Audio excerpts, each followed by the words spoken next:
India spent 40 lakhs educating each IIT graduate over 4 years, only for them to move to Silicon Valley and build companies like Google. 2.5 million Indians migrate overseas every year, and 16 lakh people have permanently renounced their Indian citizenship since 2011. Indians are running the world's biggest companies. Sundar Pichai at Google, Satya Nadella at Microsoft, Shantanu Narayan at Adobe. We have 35 million Indians scattered across the globe, the world's largest diaspora. Yet, back home, startup struggles to fill skilled developers. Hospitals can't fill specialist positions.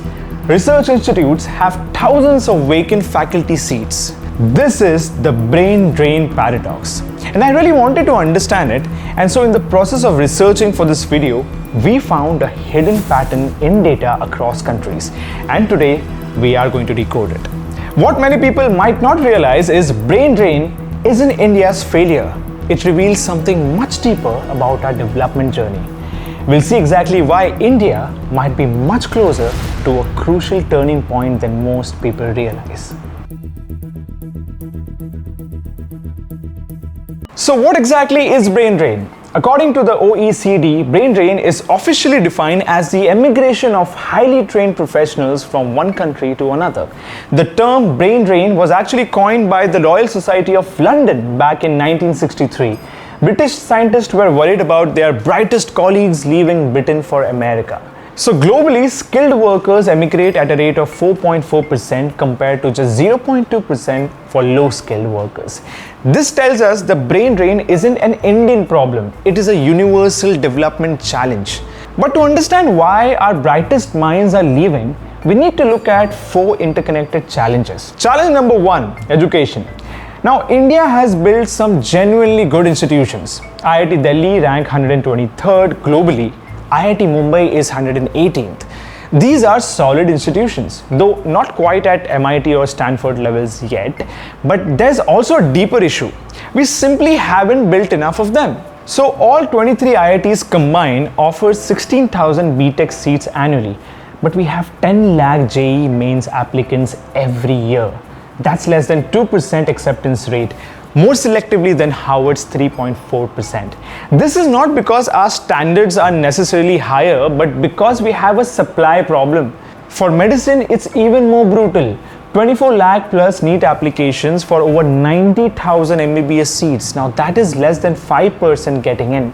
So our qualified students are forced to look abroad, often to countries where good institutions are simply more accessible. Challenge number 2. Compensation. Recent IIT placement data shows average packages around 20 to 30 lakhs annually. Meanwhile, a fresh graduate joining in Google in the US earns around $190,000 to $195,000 in total compensation. Now, adjusting for the purchasing power, that 25 lakh rupees or Indian salary should be equivalent to roughly $30,000 to $35,000 in the US. But they're actually earning $190,000. That's still a 5 to 6 times difference even after accounting for cost of living. This huge gap exists everywhere: tech, finance, research, medicine, everywhere. So even if you are lucky enough to get the top tier education your country has to offer, your career might not give you satisfactory compensation. Challenge number 3, tax to infrastructure mismatch. India's peak tax rate hit 30% for high earners. That's similar to developed countries. But we rank 134th globally in the Human Development Index and 118 in the World's Happiness Index. So people say it is like paying first world prices for the third world lifestyle. For remote professionals, the math is pretty clear. Challenge number 4, innovation ceiling. Even our most successful companies often operate as sophisticated service provider rather than product innovators. I mean, there's nothing wrong with this. It has created millions of jobs. But for someone who wants to build products that changes the world, the opportunities are limited. A brilliant engineer might find themselves maintaining code written elsewhere rather than designing the next breakthrough technology. So it's not about individual capabilities, it's about how our economic structure shapes the types of work available. So when an IIT graduate chooses to go abroad, they are not making an emotional decision. They are making a rational economic choice between a system that offers fundamentally different opportunities. So the real question is, can we address these structural challenges fast enough to compete for our own talent? Let's look at a few examples. South Korea's starting point was remarkably similar to India today. In the 1960s and 70s, Korea was hemorrhaging talent by America. By 1992, of 30,000 Korean scientists, many went on to receive US PhDs and nearly half chose to stay in America permanently. The brain drain was so severe that Korea's entire innovation ecosystem was at risk. Sound familiar? But then something remarkable happened. The government made a systematic, massive investment in research infrastructure. The Brain Korea 21 program in 1999. 10,000 crores over 7 years focused specifically on upgrading university research capabilities. More critically, they increased the R&D spending from 0.8% of GDP in the 1980 to 4.8% by 2015. They didn't just talk about innovation, they funded it. The result? By the 1990s, over 75% of Korean scientists were returning back home within 3 years. South Korea transformed brain drain into brain gain in just 20 years through sustained systematic investment. Today, Samsung and LG compete with Apple globally. Korea's per capita income went from $103 in 1962 to over $32,000 today. Singapore took a different approach. Instead of just trying to stop people from leaving, they built world-class infrastructure, specifically to attract talent back. They focused on becoming a regional hub, better than staying local, but not requiring complete emigration to the West. The strategy worked.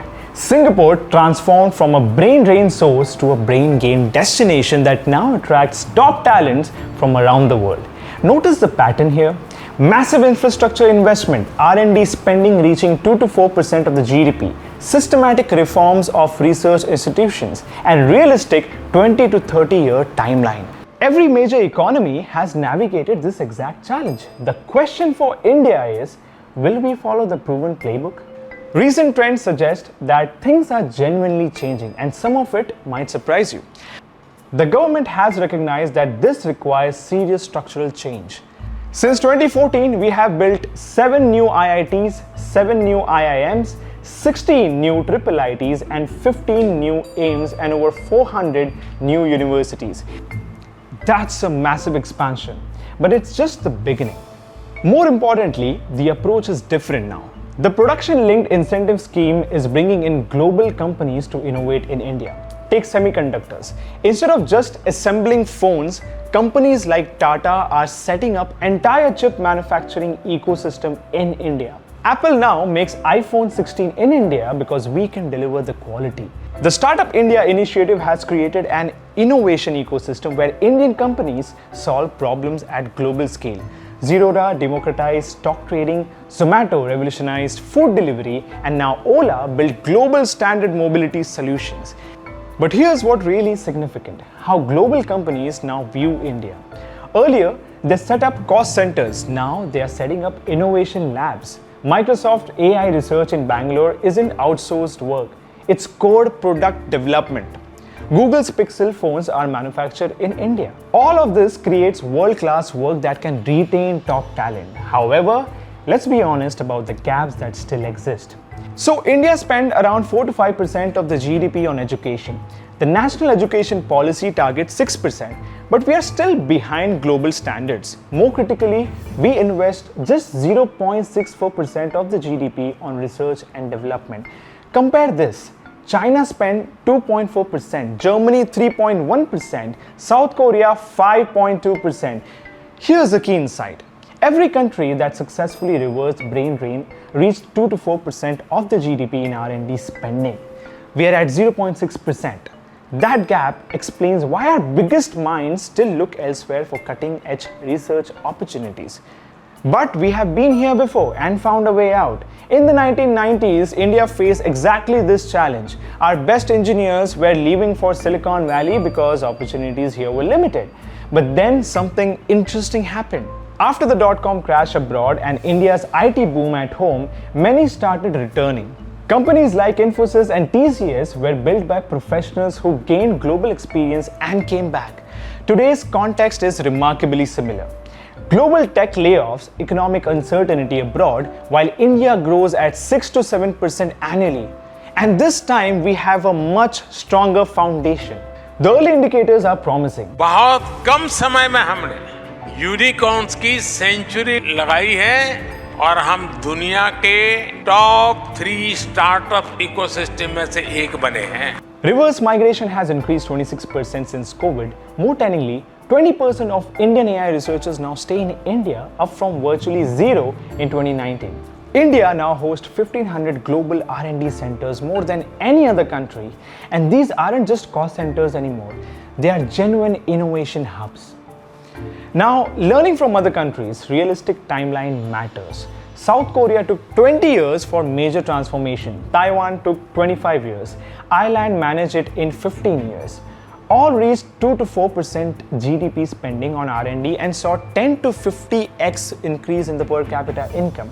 For India, if we maintain current infrastructure investment pace and systematically increase the R&D spending, meaningfully, brain drain reversal in 15 to 20 years is achievable. But it requires sustained political will across multiple governments and consistent policy implementation as well. Here's the strategic insight. The goal shouldn't be stopping people from leaving. That's neither realistic nor beneficial as well. The smarter approach here is converting brain drain into brain circulation.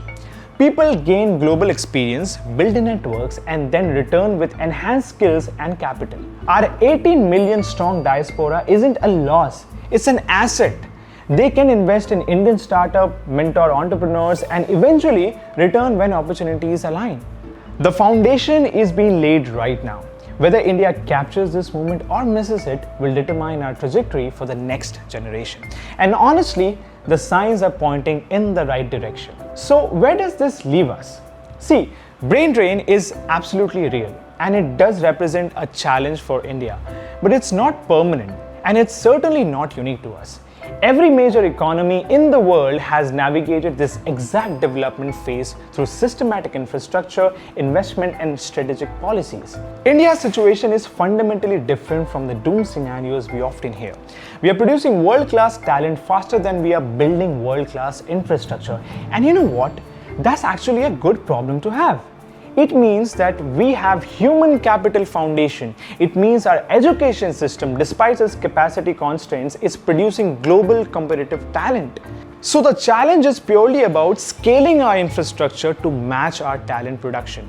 India's transformation story is genuinely just beginning. The infrastructure gaps we have discussed are being systematically addressed. The startup ecosystem is maturing. Global economic conditions increasingly favor return migration. Early indicators across multiple sectors are pointing in the right direction. So the question isn't whether India can solve brain drain. The historical precedent shows it can. The real question is whether we will maintain the political will and investment consistency required to see this transformation through. And this brings us to you and your role in the story. India's story is being written right now. The question is, what chapter will you be part of?